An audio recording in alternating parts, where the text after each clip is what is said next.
to bring in value back to the economy and making sure that companies are kept going and they're not really pushed to liquidation.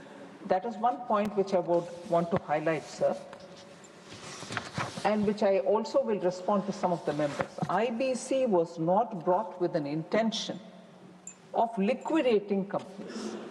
It was brought in to address the stress that the companies are facing and give a resolution which will make them come back to some form and then attain the status in which they were earlier run, with quite a few guardrails, in that the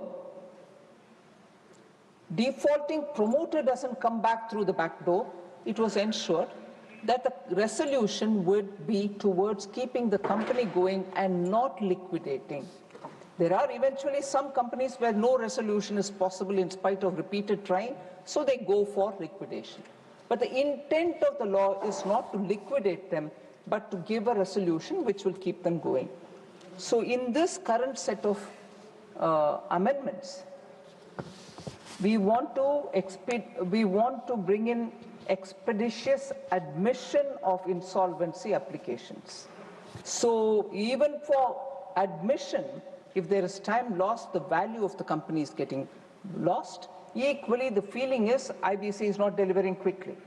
So by limiting adjudication to the existence of default and greater reliance on information utilities, we are trying to expedite the admission itself of the application.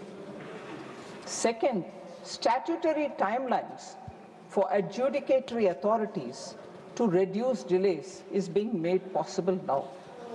Strengthening of the liquidation process through enhanced creditor oversight, ensuring independence of the liquidator, and also making sure the removal of procedural overlaps. These are the large three pillars through which amendments are coming in here this time for the House to consider. One feature of the IBC, sir, was the fast-track process, which was brought in through an amendment. But it had remained underutilized, really not the extent to which we thought it will be picked up by the stakeholders.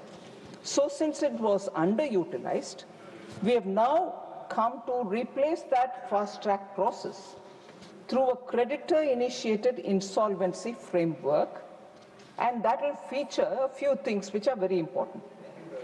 One, out-of-court settlements or out-of-court initiations, a debtor in possession model, wherein the creditor will have oversight. So it's not as if this or that, both of them will play a role in getting a resolution possible and within defined timelines. So these are the features where, while replacing the fast-track mechanism, the process that we had brought in through an amendment, with the creditor-initiated insolvency